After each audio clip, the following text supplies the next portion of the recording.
ഞാൻ ദൈവത്തിന് വേണ്ടി വിളിച്ചു വേർതിരിക്കപ്പെട്ട വിശുദ്ധനും നിഷ്കളങ്കനും ആകേണ്ടതിന് എന്നെ തിരഞ്ഞെടുത്തു എന്ന ബോധ്യത്തിൽ നമ്മുടെ പ്രവൃത്തികൾ ചെയ്യാൻ നാം ശ്രദ്ധിച്ചിട്ടുണ്ടോ എന്നുള്ളതാണ് നാം ചിന്തിക്കേണ്ടത്.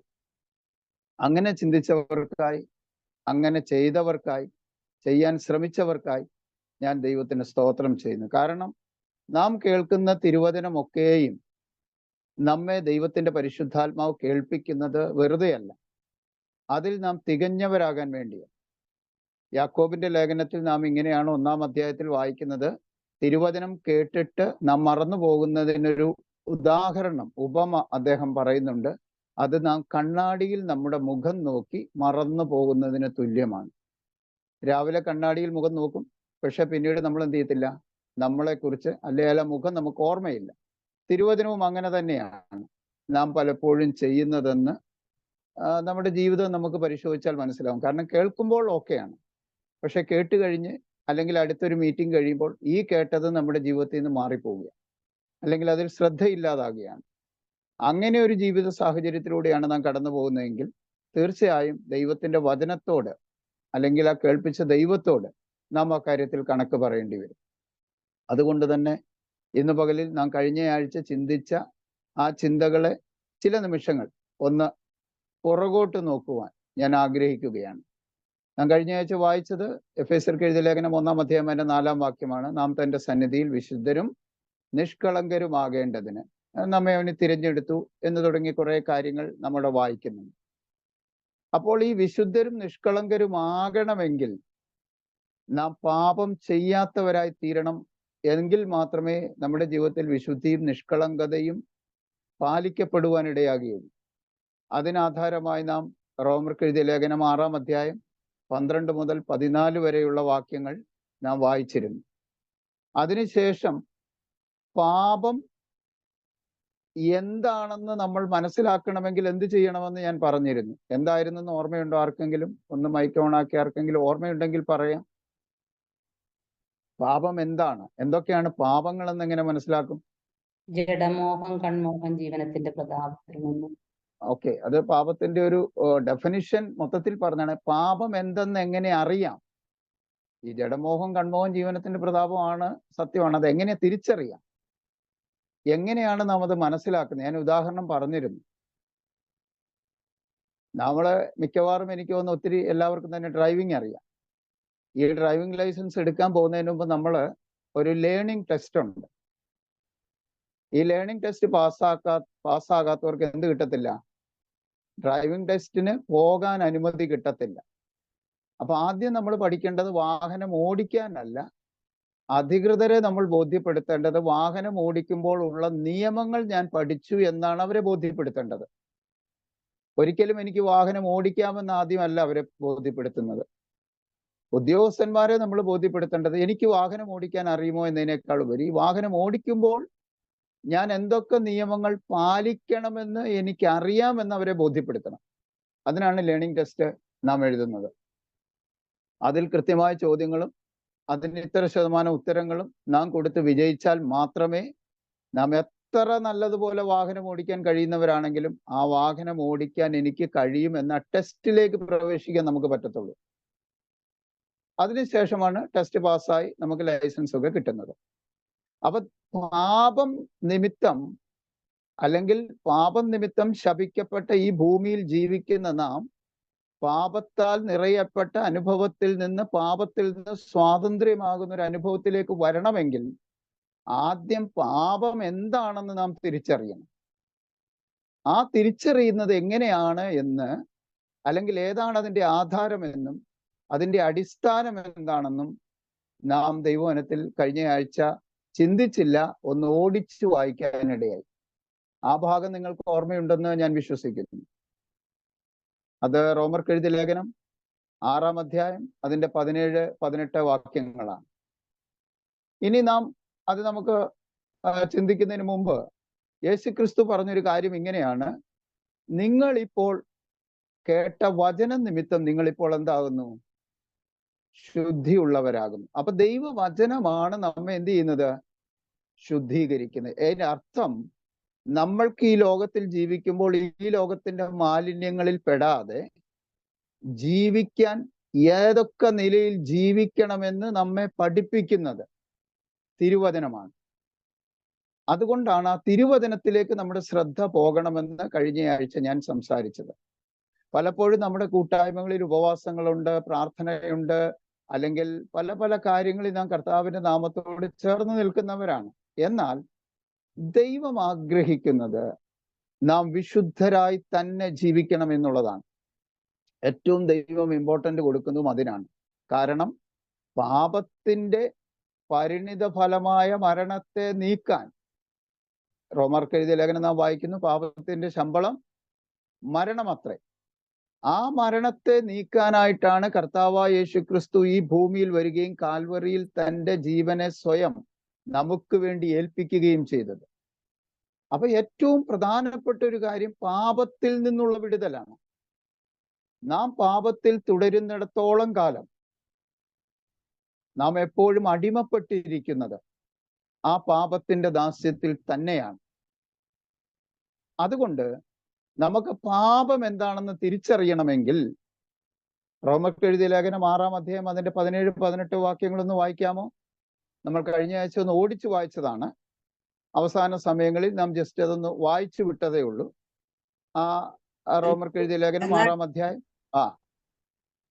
വായിക്കും. എന്നാൽ പാപത്തിന്റെ ദാസന്മാരായിരുന്നുവെങ്കിൽ എങ്കിലും നിങ്ങളെ ഹൃദയപൂർവ്വം അനുസരിച്ച് പാപത്തിൽ നിന്ന് സ്വാതന്ത്ര്യം ലഭിച്ചു നീതിക്ക് ദാസന്മാർ തീർന്നതുകൊണ്ട് ദൈവത്തിന് സ്തോത്രം. പൗലോസ് ഇവിടെ പറയുകയാണ്, റോമർക്ക് എഴുതിയ ലേഖനം റോമക്കാരോട് പറയുകയാണ്, നിങ്ങൾ ആരായിരുന്നു? പാപത്തിന്റെ ദാസന്മാരായിരുന്നു. ഈ ഒരു വസ്തുതയാണ് നാം പലപ്പോഴും മനസ്സിലാക്കുന്നത്. പക്ഷെ നമ്മളിപ്പോഴും പറയുന്നത് എന്താ? മാസ്റ്ററെ, നമ്മളൊക്കെ പാപത്തിൽ ജീവിക്കുന്നവരല്ലേ, മനുഷ്യരല്ലേ, എല്ലാ കാര്യങ്ങളും ശരിയായി കൊണ്ടുപോകാൻ പറ്റുമോ എന്ന് ചോദിച്ചാൽ യോഹന്നാൻ തന്റെ ലേഖനത്തിൽ പറയുന്നു, ശരിയായി പറഞ്ഞാൽ അവിടെ പറയുകയാണ്, ഒരുവൻ തന്നിൽ പാപമില്ലെന്ന് പറഞ്ഞാൽ അവൻ എന്ത് ചെയ്യുന്നു? ദൈവത്തെ അസത്യവാദിയാക്കുന്നു, അല്ലേ? അപ്പോ തീർച്ചയായിട്ടും പാപത്തിന്റെ സ്വഭാവങ്ങൾ അല്ലെങ്കിൽ അതിന്റെ രീതികൾ നമ്മളിലുണ്ട്. അത് ഉണ്ടെന്ന് മനസ്സിൽ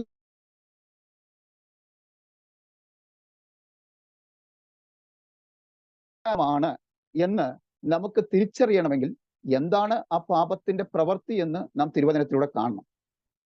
എഫേസ്യർക്ക് എഴുതിയ ലേഖനത്തിൽ ഇങ്ങനെ നാം വായിക്കുന്നുണ്ട്, പൊട്ടച്ചൊല്ല്, കളിവാക്ക്, ചീത്തത്തരം, ചേർച്ചയല്ലാത്തത് ഒന്നും വിശുദ്ധന്മാർക്ക് പാടില്ല. ഇത് നാം മനസ്സിലാക്കുന്നത് ആ ലേഖനത്തിൽ നിന്നാണ്.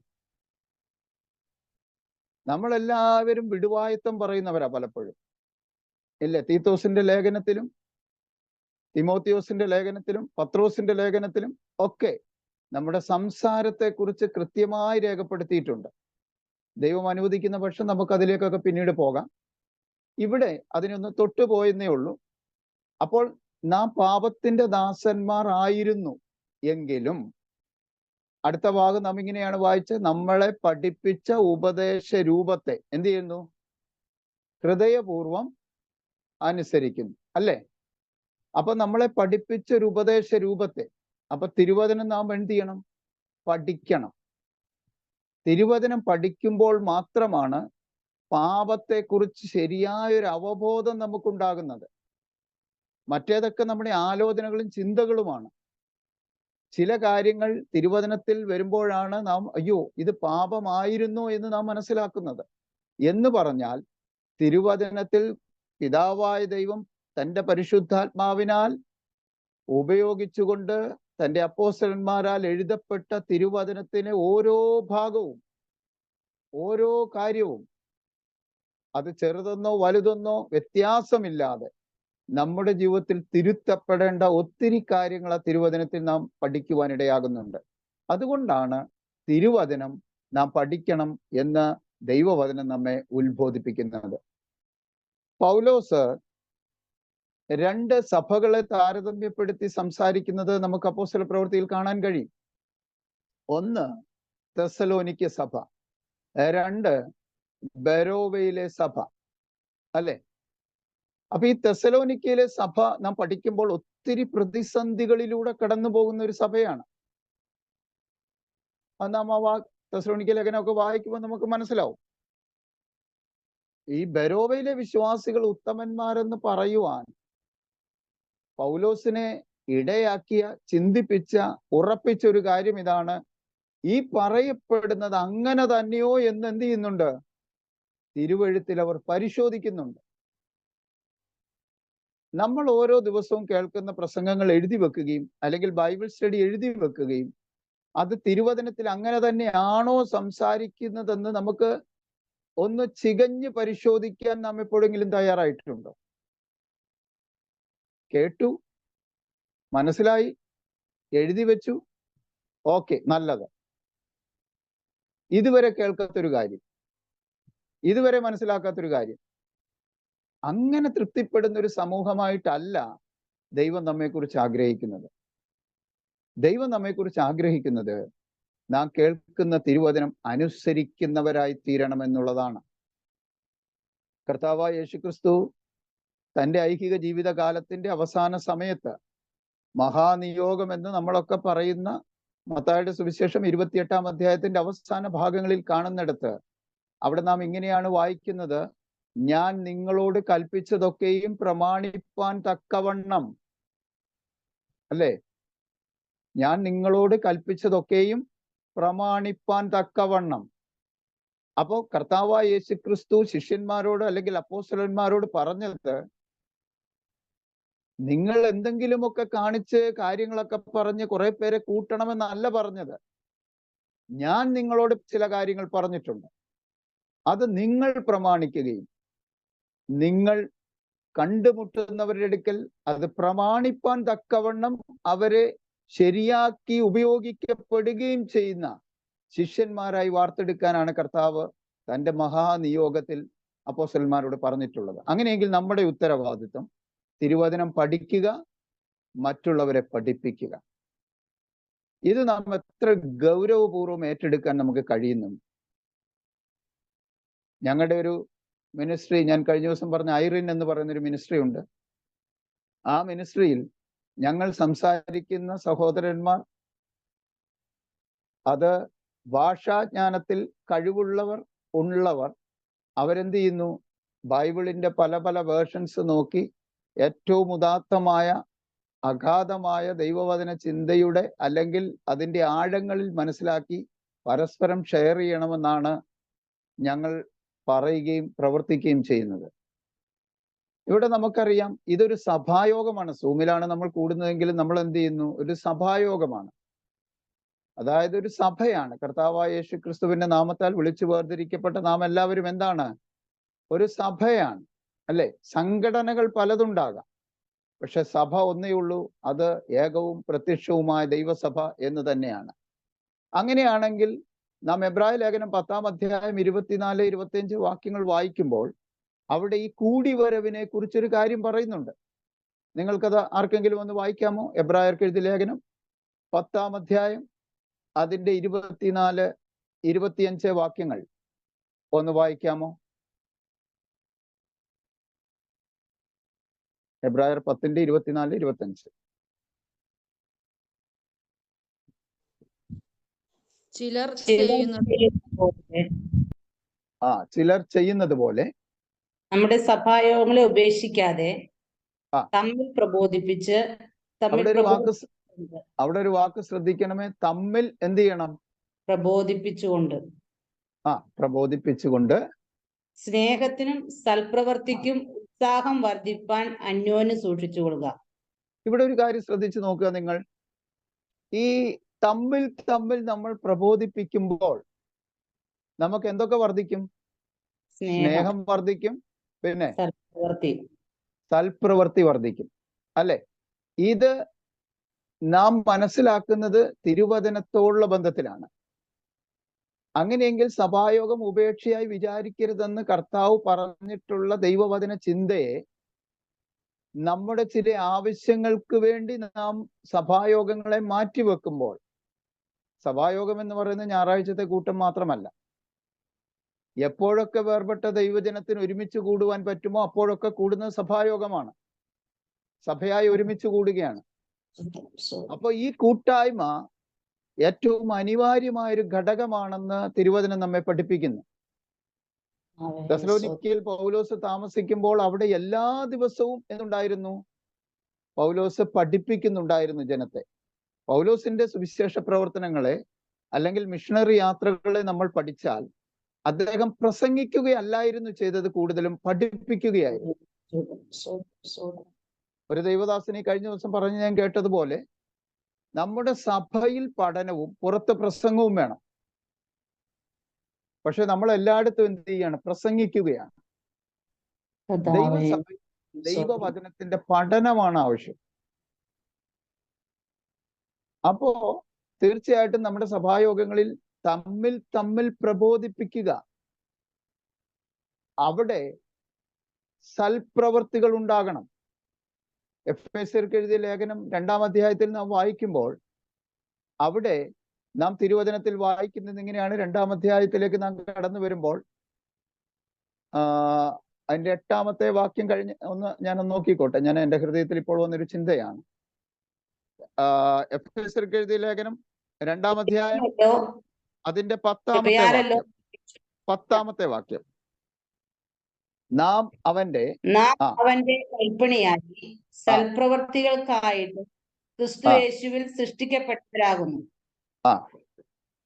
നാം ചെയ്തു പോരേണ്ടതിന് ദൈവം മുന്നൊരുക്കിയിരിക്കുന്നു. ഒന്ന് ആലോചിച്ച് നോക്കിക്കേ, ഈ വാക്യം നിങ്ങൾ ശ്രദ്ധിച്ചോ? ദൈവം അവ മുന്നൊരുക്കിയിരിക്കുന്നു. ഏത്? നാം ചെയ്തു പോരേണ്ടുന്ന സൽപ്രവർത്തികൾ. അപ്പൊ നാം ചില സൽപ്രവർത്തികൾ ചെയ്യണമെന്ന് ദൈവം ആഗ്രഹിക്കുകയും അങ്ങനെ സൽപ്രവർത്തികൾ ചെയ്യുവാൻ ദൈവം നമ്മെ മുന്നൊരുക്കിയിരിക്കുന്നു എന്നാ വായിക്കുന്നത്. അപ്പൊ നമ്മൾ ആ സൽപ്രവൃത്തി ചെയ്തില്ലെങ്കിലോ? ദൈവം നമുക്ക് വേണ്ടി മുന്നൊരുക്കിയ, നാം ചെയ്യണമെന്ന് ദൈവം ആഗ്രഹിച്ച് നമ്മുടെ മുമ്പിൽ കൊണ്ടുവരുന്ന ആ സൽപ്രവൃത്തികളെ ചെയ്യുവാൻ നമുക്ക് കഴിയുന്നില്ലെങ്കിലോ? നമ്മൊന്ന് ആലോചിച്ച് നോക്കിക്കേ. തീർച്ചയായിട്ടും ദൈവത്തിന്റെ വചനം ഇങ്ങനെ പറയുന്നു, നന്മ ചെയ്യുവാൻ അറിഞ്ഞിട്ടും അത് ചെയ്യാത്തവൻ എന്താണ്? അത് പാപം തന്നെ. അപ്പൊ ഇതൊക്കെ നാം തിരുവചനത്തിൽ നിന്ന് മനസ്സിലാക്കുന്നത് അത് പഠിക്കുമ്പോഴാണ്. അങ്ങനെയാണെങ്കിൽ തിരുവചന പഠനം നമുക്ക് ആവശ്യമാണോ അല്ലയോ എന്ന് ഇന്ന് പകൽ നാം ചിന്തിക്കണം. ഒരു പ്രസംഗം കേൾക്കുന്നതിനേക്കാൾ ഉപരി ദൈവത്തിന്റെ തിരുവചനത്തെ, അതിന്റെ മാർമിക വിഷയങ്ങളെ മനസ്സിലാക്കുവാൻ നമുക്കുള്ള താല്പര്യത്തെയാണ് ദൈവം നമ്മിൽ എപ്പോഴും ശോധന ചെയ്യുന്നത്. നമുക്കറിയാം, ഫിലിപ്പോസ് എന്ന് പറയുന്ന കർത്താവിന്റെ ശിഷ്യൻ ശമരിയിൽ വളരെ വലിയ കൂട്ടം ജനത്തെ അഭിസംബോധന ചെയ്യുകയും അത്ഭുതങ്ങൾ അവിടെ ദൈവത്താൽ പ്രവർത്തിക്കുകയും ഒരു വലിയ കൂട്ടം ജനത്തെ പഠിപ്പിക്കുകയും ചെയ്തു പോരുന്ന വേളയിലാണ് നാം കാണുന്നത് ഫിലിപ്പോസിനോട് കർത്താവിന്റെ ആത്മാവ് പറയുകയാണ്, നീ അവിടെ നിന്ന് എഴുന്നേറ്റ് ഗസയ്ക്കുള്ള നിർജ്ജനമായ പ്രദേശത്തേക്ക് പോകുക എന്ന് പറയുന്നത്. തീർച്ചയായിട്ടും എനിക്ക് തോന്നുന്നു കഴിഞ്ഞ ആഴ്ച ഞാൻ അതൊന്ന് ടച്ച് ചെയ്ത് വിട്ടെന്ന് തോന്നുന്നു. അങ്ങനെയെങ്കിൽ ആ ഗസയ്ക്കുള്ള പ്രദേശത്തേക്ക് പോയപ്പോൾ ഫിലിപ്പോസിന് അറിയില്ല എന്തിനാണ് ഇത്രമാത്രം സന്തോഷകരമായ ആത്മീയ അനുഭവങ്ങളുള്ള ശമരിയയിലെ കൂട്ടത്തിൽ നിന്ന് എന്നെ കർത്താവ് വിളിച്ച് അങ്ങോട്ട് കൊണ്ടുപോകുന്നത്. അവിടെ ചെന്നപ്പോൾ അദ്ദേഹത്തിന് ദൈവത്തിന്റെ ആത്മാവ് ബോധ്യം കൊടുത്തു, ഒരു തേരിന് ആ തേരുണ്ട്, അതിനോട് ചേർന്ന്, ആ തേരിനെ കണ്ടപ്പോൾ അതിനോട് ചേർന്ന് നടക്കുക എന്ന് പറഞ്ഞു. നമുക്കറിയാവുന്ന തിരുവചനമാണ്, അതുകൊണ്ടാണ് നമ്മൾ എടുത്തു വായിക്കാനുള്ള സമയം അതിനുവേണ്ടി ഉപയോഗിപ്പാൻ ആഗ്രഹിക്കാത്തത്. എന്നാൽ ചേർന്ന് നടക്കുമ്പോൾ അദ്ദേഹം യെശയ്യാ പ്രവാചകന്റെ പുസ്തകം വായിച്ചുകൊണ്ട് എത്യോപ്യ രാജ്ഞിയുടെ ഷണ്ഡനായ മനുഷ്യൻ അതിനകത്ത് ഇരിക്കുകയാണ്. അപ്പോൾ ഫിലിപ്പോസ് ചോദിക്കുന്നു, നീ വായിക്കുന്നത് ഗ്രഹിക്കുന്നുവോ? അപ്പോൾ അദ്ദേഹം പറഞ്ഞു, ഒരാൾ പൊരുൾ തിരിച്ചു തരാതിരുന്നാൽ എങ്ങനെ ഗ്രഹിക്കും? അപ്പൊ നാം എല്ലാവരും തിരുവചനം പഠിക്കുകയും മറ്റുള്ളവരെ പഠിപ്പിക്കുവാൻ പ്രാപ്തരാകുകയും ചെയ്യണമെന്നാണ് ദൈവം നമ്മെ കുറിച്ച് ആഗ്രഹിക്കുന്നത്. കാരണം ഇരുളിൽ കിടക്കുന്ന അനേക ജീവിതങ്ങൾ നമ്മുടെ ചുറ്റുമുണ്ട്. ദൈവത്തെ ശരിയായി അറിയുവാൻ കഴിയാത്ത അനേക ജീവിതങ്ങളുടെ മധ്യത്തിലാണ് ദൈവം നമ്മെ ആക്കി വെച്ചിരിക്കുന്നത്. അങ്ങനെ ആക്കി വെക്കപ്പെടുന്നതിന്റെ കാരണം കർത്താവായ യേശുക്രിസ്തു പറഞ്ഞു, നിങ്ങൾ ലോകത്തിന്റെ വെളിച്ചമാകുന്നു. അപ്പോൾ നാം നന്നായി ശോഭിക്കുന്ന ഒരു അനുഭവത്തിലേക്ക് എത്തണമെങ്കിൽ തിരുവചനം നാം വ്യക്തമായി പഠിക്കേണ്ടിയിരിക്കുന്നു. ഞാൻ മനസ്സിലാക്കുന്ന ഒരു കാര്യം, അനേക പ്രാർത്ഥനാ ഗ്രൂപ്പുകളുണ്ട് നമ്മുടെ ഇടയിൽ. ഒരുപക്ഷെ ദിവസത്തിൽ 3, 4, 5 ദിവസങ്ങൾ പ്രാർത്ഥനയ്ക്കായിട്ട് മണിക്കൂറുകൾ ചിലവഴിക്കുന്ന ഗ്രൂപ്പുകളുണ്ട്. എന്നാൽ തിരുവചനത്തിലെ ചില കാര്യങ്ങൾ ചോദിച്ചാൽ ദൈവം അനുഗ്രഹിക്കും, ദൈവം നടത്തും, ദൈവം സഹായിക്കും, ദൈവം ഇത്രത്തോളം കൊണ്ടുവന്നു എന്നിങ്ങനെ പ്രാരംഭമായ ചില കാര്യങ്ങളല്ലാതെ അതിനപ്പുറത്തേക്ക് ഒരു കാര്യം പറയാൻ കഴിയാതെ പോകുന്ന അനുഭവങ്ങൾ അവരിൽ നിന്ന് കേൾക്കുവാൻ കഴിഞ്ഞിട്ടുണ്ട്. ഒരുപക്ഷെ നമ്മൾ അതിനെ ഒരു എന്താ പറയുക, ഒരു വിധേയത്വം അല്ലെങ്കിൽ ഒരു താഴ്മ എന്ന നിലയിൽ പരിഗണിക്കാറുണ്ട് ചിലപ്പോൾ. അയ്യോ പാസ്റ്ററെ, ഞങ്ങൾക്കൊന്നും അങ്ങനെ അറിയത്തില്ല, ഞങ്ങളൊന്നും അങ്ങനെ അത് നമ്മുടെ വിചാരം അതൊരു താഴ്മയാണെന്ന. പക്ഷെ ദൈവം ആഗ്രഹിക്കാത്ത ഒരു കാര്യമാണ് തിരുവചനം പഠിക്കാതിരിക്കുക എന്നുള്ളത് നാം മറന്നു പോകുന്നു. കാരണം നമുക്കൊരു കുഞ്ഞുണ്ടെങ്കിൽ ആ കുഞ്ഞിന്റെ വളർച്ചയുടെ ഓരോ ഘട്ടത്തിലും ആ കുഞ്ഞിന് ലഭിക്കേണ്ട അഭ്യസനങ്ങളും അനുഭവങ്ങളും അറിവുകളും ആ കുഞ്ഞിന് ലഭിച്ചില്ലെങ്കിൽ, അത് അവനിൽ നിന്ന് നാം മനസ്സിലാക്കുന്നില്ലെങ്കിൽ നമ്മുടെ കുഞ്ഞിന് എന്തോ ഒരു കുഴപ്പമുണ്ടെന്ന് നാം പറയും. നാം ദുഃഖിതരായിത്തീരും. അങ്ങനെയെങ്കിൽ കർത്താവ് നമ്മെ വിളിച്ചു വേർതിരിച്ചിട്ട് എത്രത്തോളം കഴിവും അറിവും ജ്ഞാനവും വിവേകവും ഒക്കെ നമുക്ക് തന്നിട്ടും നാം തിരുവചനത്തിന്റെ മർമ്മങ്ങളെ തിരിച്ചറിയാൻ കഴിയാതെ ഇന്നും എനിക്കറിയത്തില്ല പാസ്റ്ററെ എന്ന് പറയുന്ന മനോഭാവം ഒരു താഴ്മയല്ല. ദൈവം ആഗ്രഹിക്കാത്ത, ദൈവം ദുഃഖിക്കുന്ന, ദൈവത്തിന്റെ ഹിതത്തിന് ഇഷ്ടമല്ലാത്ത ഒരു കാര്യമാണ് തിരുവചനത്തിലെ കാര്യങ്ങൾ എനിക്ക് അറിയത്തില്ലെന്ന് പറയുന്നത് എന്ന് ദൈവത്തിന്റെ വചനം പഠിക്കുമ്പോൾ നാം മനസ്സിലാകും. അതുകൊണ്ട് അത് അനേക ദൈവവചന ചിന്തകൾ നമുക്കതിൽ കാണാൻ കഴിയും. എന്നാൽ ഞാൻ അതിലേക്ക് ഇപ്പോൾ പോകുന്നില്ല. പോയാൽ നമ്മൾ അങ്ങനെ അതിലേക്ക് അങ്ങ് പോയി പോകും. അതുകൊണ്ട് ഇപ്പോൾ ഞാൻ തിരിച്ചു വരികയാണ്. അപ്പോൾ നാം വായിച്ച റോമർക്ക് എഴുതിയ ലേഖനത്തിലെ വാക്യം ഇങ്ങനെയാണ്: നിങ്ങൾ പാപത്തിന്റെ ദാസന്മാർ ആയിരുന്നുവെങ്കിലും നിങ്ങളെ പഠിപ്പിച്ച ഉപദേശ രൂപത്തെ ഹൃദയപൂർവം അനുസരിക്കുമ്പോൾ സംഭവിക്കുന്നത്, നാം പാപത്തിൽ നിന്ന് എന്ത് സംഭവിക്കും? സ്വാതന്ത്ര്യം പ്രാപിക്കും. എന്നിട്ട് എന്തായിത്തീരും? നീതിക്ക് ദാസന്മാരായിത്തീരും. ഇതിന് പൗലോസ് സന്തോഷിക്കുകയാണ്. എത്ര പേർക്ക് കർത്താവ് എന്നെ നീതിക്ക് ദാസന്മാരായി തീർക്കണമെന്ന ആഗ്രഹമുണ്ട്? നാം ഈ ലോകത്തിലെ ഒത്തിരി കാര്യങ്ങളെ കുറിച്ച് വാഞ്ചിക്കുന്നില്ലേ?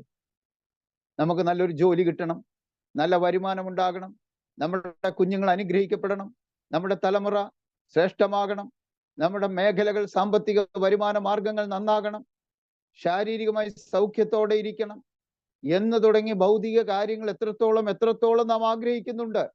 എന്നാൽ കർത്താവേ, അങ്ങയുടെ വചനത്തിന്റെ മർമ്മങ്ങളെ മനസ്സിലാക്കുവാൻ എന്നെ സഹായിക്കണമേ എന്ന് ആത്മാർത്ഥമായി ദൈവവചനത്തിന്റെ മർമ്മങ്ങൾ പഠിക്കുവാൻ ആഗ്രഹത്തോടെ നമ്മൾ എത്രമാത്രം സമയം കർത്താവിന്റെ വചനത്തിന് വേണ്ടി വേർതിരിക്കുന്നുണ്ട്.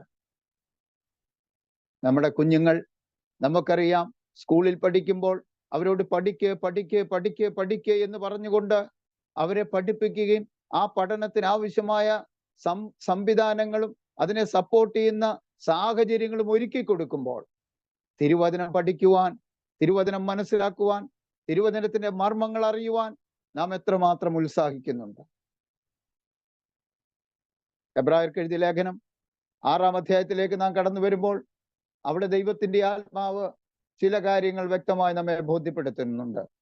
എബ്രായർക്ക് എഴുതിയ ലേഖനം 6-ാം അധ്യായം അതിന്റെ പ്രാരംഭ വാക്യങ്ങളിൽ മുൻപോട്ട് കടന്നു വന്ന് നാം കാണുമ്പോൾ അതിന്റെ 1-ാം വാക്യം മുതൽ അങ്ങനെ കാണുന്നുണ്ടോ? 1-2 വാക്യങ്ങളൊന്ന് വായിച്ചിട്ട് പെട്ടെന്ന് വിശദീകരിക്കാനുള്ള സമയമില്ലെങ്കിലും എബ്രായർക്ക് എഴുതിയ ലേഖനം 6-ാം മാനസാന്തരം, ദൈവത്തിന്റെ വിശ്വാസം, സ്നാനങ്ങളെ കുറിച്ചുള്ള ഉപദേശം, കൈവയ്പ്, മരിച്ചവരുടെ പുനരുദ്ധാനം, നിത്യശിക്ഷാവിധി എന്നിങ്ങനെയുള്ള അടിസ്ഥാനം പിന്നെയും ഇടാതെ നാം ക്രിസ്തുവിനെ കുറിച്ച് ഒന്ന് ശ്രദ്ധിക്കണമേ. ഈ ഈ പറഞ്ഞ കാര്യങ്ങളൊക്കെയും അതിന്റെ ഓരോ കാര്യങ്ങളെ കുറിച്ച് വിശദീകരിക്കാൻ പോയ സമയം പോകും. എന്നാൽ മൊത്തത്തിൽ ഈ കാര്യങ്ങളൊക്കെയും എന്താണ് അവിടെ പറയുന്നത്? എന്നിങ്ങനെയുള്ള അടിസ്ഥാനം പിന്നെയും ഇടാതെ. ഇതൊക്കെ ഓക്കെ, ഇത് വേണ്ടെന്നല്ല തിരുവചനം പറയുന്നത്. ഇതല്ല നാം പിന്നെ ചെയ്യേണ്ടത്. ഇതൊക്കെ നാം അനുഭവിക്കുന്ന ആത്മീക സ്വാതന്ത്ര്യത്തിൽപ്പെട്ട കാര്യങ്ങളാണ്. എന്നാൽ അതിന്റെ താഴെ നാം വായിക്കുമ്പോൾ അടിസ്ഥാനം പിന്നെയും ഇടാതെ പിന്നെ എന്ത് ചെയ്യണം? വായിച്ചാട്ടെ രണ്ടാമത്തെ വാക്യം. ക്രിസ്തുവിനെ കുറിച്ചുള്ള ആദ്യ വചനം വിട്ട് പരിജ്ഞാനപൂർവ്വം പ്രാപിക്കാൻ ശ്രമിക്കുക. അടുത്ത വാക്യം. ദൈവം അനുവദിക്കുന്ന പക്ഷം നാം അത് ചെയ്യും. ഒരിക്കൽ ഈ ഒരു ഉത്സാഹമാണ് നമുക്ക് ഉണ്ടാകേണ്ടത്. നമ്മൾ ചില ആദ്യ പാഠങ്ങളിൽ നിൽക്കുക. ഇപ്പോഴും രക്ഷിക്കപ്പെട്ട ദൈവത്തിന്റെ ഒത്തിരി നന്മകൾ അനുഭവിച്ചു. ആത്മീക ഭൗതിക മണ്ഡലങ്ങളിൽ ദൈവം ആഗ്രഹിക്കുന്ന വിധത്തിലൊക്കെ നമ്മെ കൊണ്ടുപോകാൻ ശ്രമിക്കുന്നുണ്ട്.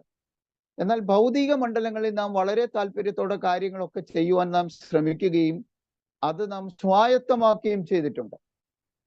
പക്ഷെ ആത്മീക മണ്ഡലത്തിൽ നാം കേവലം ഒരു കൂട്ടായ്മയോ അതിൽ പങ്കെടുക്കുന്നതോ അല്ലെങ്കിൽ അങ്ങനെ ചില കാര്യങ്ങൾ ഒഴിച്ച് ക്രിസ്തുവിനെ കുറിച്ചുള്ള ഒരു പരിജ്ഞാനപൂർത്തി, ഇത് നമ്മുടെ ജീവിതത്തിൽ പ്രാവർത്തികമാക്കാൻ ആഗ്രഹിക്കാൻ നമുക്ക് എത്ര പേർക്ക് കഴിഞ്ഞിട്ടുണ്ട്? ധന്യനായ പൗലോസ്ലീഹ യേശു ക്രിസ്തുവിനെ കുറിച്ചുള്ള പരിജ്ഞാനം മനസ്സിലാക്കിയപ്പോൾ ഫിലിപ്പിയർക്ക് എഴുതിയ ലേഖനം 3-ാം അധ്യായം നാം വായിക്കുമ്പോൾ അതിൽ നീളം കാണുന്ന ഒരു കാര്യമുണ്ട്. തൻ്റെ എല്ലാ മാനുഷിക ഉയർച്ചയും തനിക്ക് എല്ലാ ഉന്നതികളും തൻ്റെ കയ്യിലുള്ള എല്ലാ പുകഴ്ചയ്ക്ക് ആധാരമായിരിക്കുന്ന കാര്യങ്ങളും വിട്ട് താൻ പറയുകയാണ്, ഇതെല്ലാം ഞാൻ ഛേദമെന്നെണ്ണുന്നു, ഇതെല്ലാം ഞാൻ ചവറെന്നെണ്ണുന്നു. അപ്പൊ ക്രിസ്തുയേശുവിനെ കുറിച്ചുള്ള പരിജ്ഞാനത്തിന്റെ ശ്രേഷ്ഠത, അതിലേക്ക് നാം കടന്നു വരണമെങ്കിൽ തിരുവചനം നാം പഠിക്കുകയും അത് നമ്മുടെ ജീവിതത്തിൽ പ്രാവർത്തികമാക്കുകയും ചെയ്യണം. രഹബോത്ത് മിനിസ്ട്രിയുമായി ബന്ധപ്പെട്ട് ആയിരിക്കുന്ന ദൈവമക്കളോട് എനിക്ക് ചോദിക്കാനുള്ളത്, നാം ഈ ലോകം വിട്ടുപോകും. ഈ ലോകത്തിൽ നാം മാറ്റപ്പെടേണ്ടവരാണ്. നമ്മുടെ ജീവിതം ക്ഷണികമാണെന്നൊക്കെ നമ്മൾ പറയുമ്പോഴും അക്ഷണികമായ ജീവിതത്തിന് വേണ്ടി നാം കാട്ടിക്കൂട്ടുന്ന വെപ്രാളങ്ങളും പരിഭ്രാന്തികളും ആർജിച്ചെടുക്കുവാൻ ഏതൊക്കെ മേഖലകളിൽ എന്തൊക്കെ ചെയ്യാം അതിനൊക്കെ നാം ഓടുകയാണ്. എന്നാൽ ഇതെല്ലാം വിട്ട് ഇവിടെ നിന്ന് കടന്നു പോകുമ്പോൾ ക്രിസ്തുവിനോട് കൂടെ വസിക്കുന്ന വർഷങ്ങളുടെ കണക്ക് പറയാൻ കഴിയാത്തത്രയും സമയമെന്ന് അവിടെ ഇല്ല. എങ്കിലും നമ്മുടെ മാനുഷിക പരിഗണന ഞാൻ പറയുകയാണ്, സമയം. അത് നാം അവിടെ ആയിരിക്കുമ്പോൾ എങ്ങനെയാണ് നമ്മുടെ അവിടുത്തെ ജീവിതം എന്ന് ഇവിടെ നാം തീരുമാനിക്കണം. ഒരിക്കൽ ഒരു ദൈവദാസൻ പറഞ്ഞത് ഇങ്ങനെയാണ്: ഒരു വിരൂപമായ ശാരീരിക അവസ്ഥയോടെ ഈ ഭൂമിയിൽ ഒരു വ്യക്തി ജനിക്കുന്നത് അവന്റെ കുറവ് കൊണ്ടോ കുറ്റം കൊണ്ടോ അല്ല, പക്ഷേ നിത്യതയിൽ തേജസ്സില്ലാതെ ഒരുവനായിത്തീരുന്നത് അവന്റെ മാത്രം കുറവ് കൊണ്ടാണ്. അതുകൊണ്ട് നിത്യതയിൽ നാം എങ്ങനെ ആയിരിക്കണമെന്നൊരു സ്വപ്നം നമുക്കുണ്ടായിരിക്കണം. നാം ആലോചിക്കേണ്ടത്, നാം കർത്താവായ യേശു ക്രിസ്തുവിനോട് ചാരി നിൽക്കുകയാണ് അവിടെ. അല്ലാതെ കാണാമറയത്ത് അദൃശ്യമായിട്ടല്ല നാം നിൽക്കുന്നത്, ദൃശ്യമായിട്ട് കർത്താവായ യേശു ക്രിസ്തുവിനോട് അടുത്തു നിൽക്കുകയാണ്. അവിടെ നാം ക്രിസ്തുവിന്റെ തേജസ്സുള്ള പ്രകാശനത്തിൽ നിൽക്കാൻ നമുക്ക് പറ്റുമോ? അങ്ങനെ നിൽക്കണമെങ്കിൽ നാം തിരുവചനം ഹൃദ്യമായി പഠിച്ചേ പറ്റൂ. പഠിക്കുക മാത്രമല്ല, ആ പഠിക്കുന്ന കാര്യങ്ങൾ നമ്മുടെ ജീവിതത്തിൽ അനുവർത്തിക്കുവാനും നാം തയ്യാറാകണം.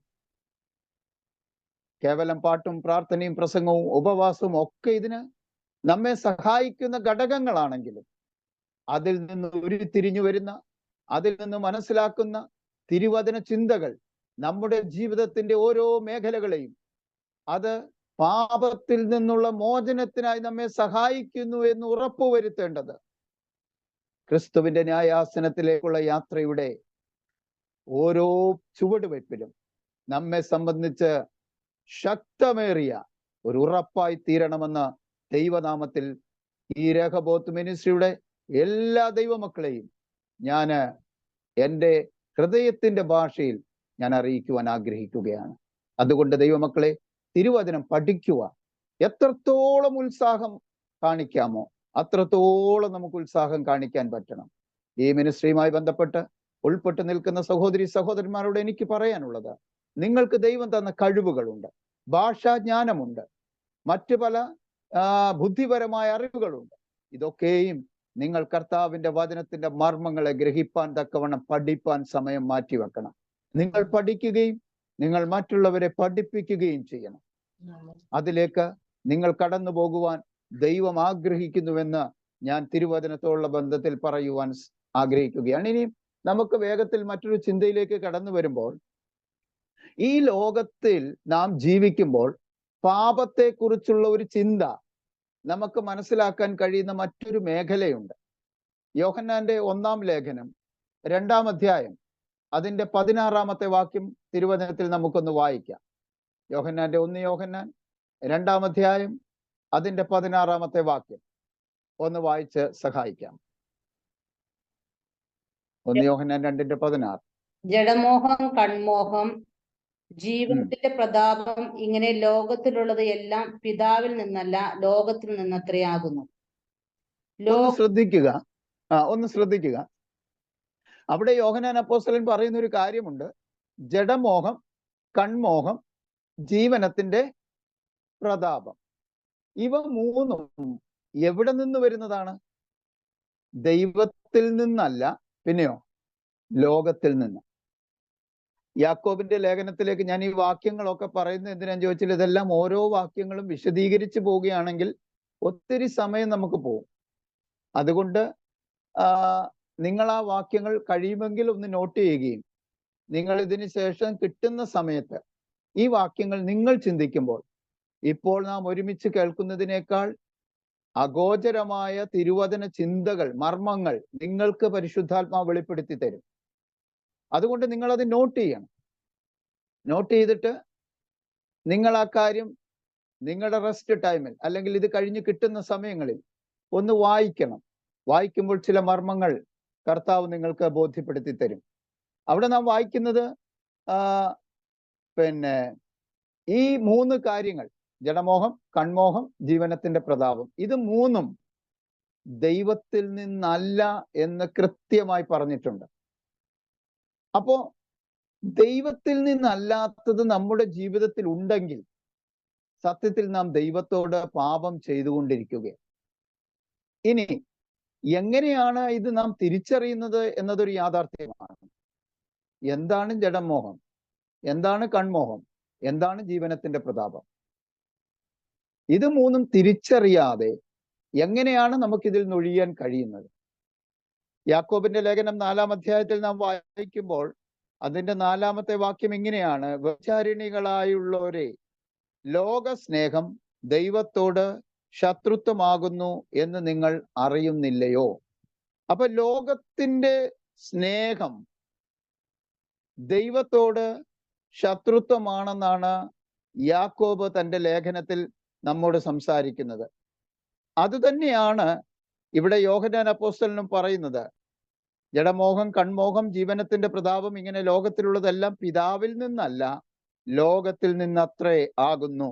ലോകവും അതിന്റെ മോഹവും ഒഴിഞ്ഞു പോകും, ദൈവ ഇഷ്ടം ചെയ്യുന്നവനോ എന്നേക്കും ഇരിക്കുന്നു.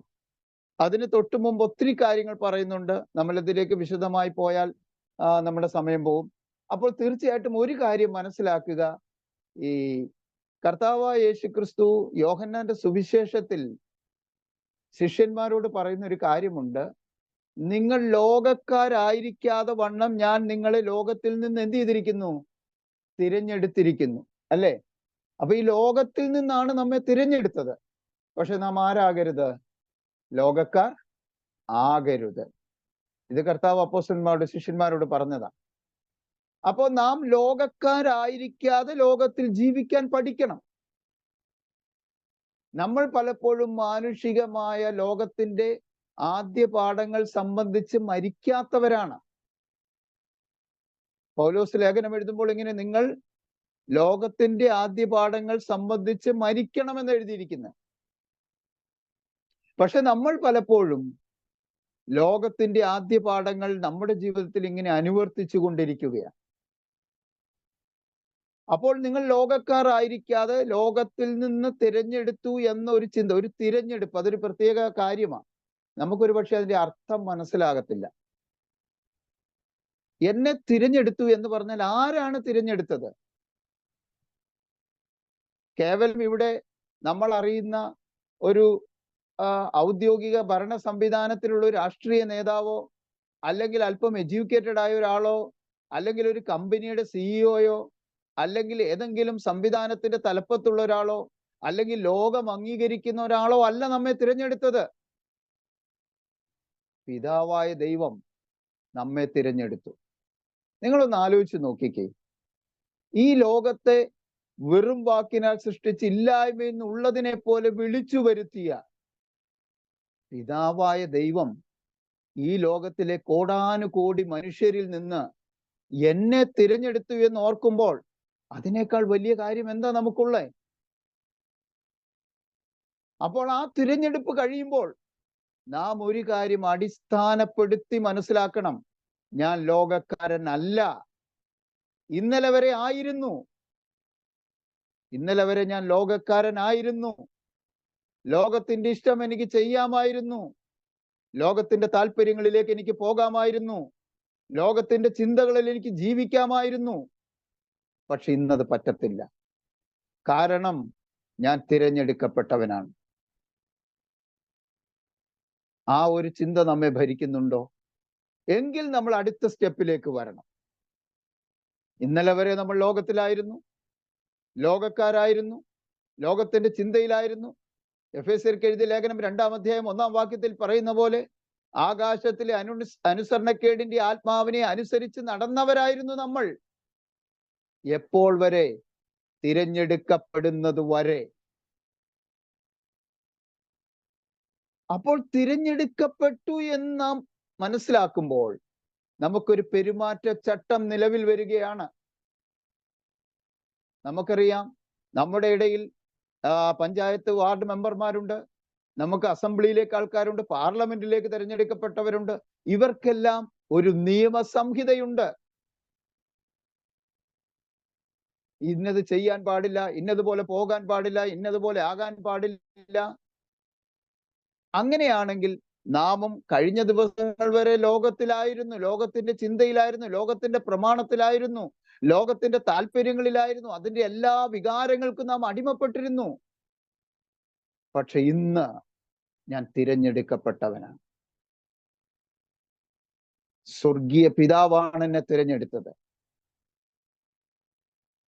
അതിന്റെ അടിസ്ഥാനം നാം അങ്ങോട്ട് കൊടുത്ത മോഹന വാഗ്ദാനങ്ങളല്ല. അതിന്റെ അടിസ്ഥാനം നാം ഏതെങ്കിലും നിലയിൽ പുകഴ്ത്തപ്പെട്ടവരായതുകൊണ്ടല്ല. അതിന്റെ അടിസ്ഥാനം നാം ഏതെങ്കിലും നിലയിൽ നന്നായി ജീവിച്ചവരായതുകൊണ്ടല്ല. പകരം റോമർക്കെഴുതിയ ലേഖനത്തിൽ 5-ാം അധ്യായം പൗലോസ് പറയുന്നത് ഇങ്ങനെയാണ്: നാം പാപികളായിരിക്കുമ്പോൾ തന്നെ, നാം അഭക്തരായിരിക്കുമ്പോൾ തന്നെ ദൈവത്തിന്റെ സ്നേഹം നമ്മോട് പ്രദർശിപ്പിച്ചു എന്ന. ഒന്ന് ആലോചിച്ച് നോക്കിയേ ദൈവമക്കളെ, അത്ര വലിയൊരു സ്നേഹം എൻ്റെ മേൽ പകരാൻ ദൈവത്തിന് പ്രസാദം തോന്നിയത് എന്തുകൊണ്ട്?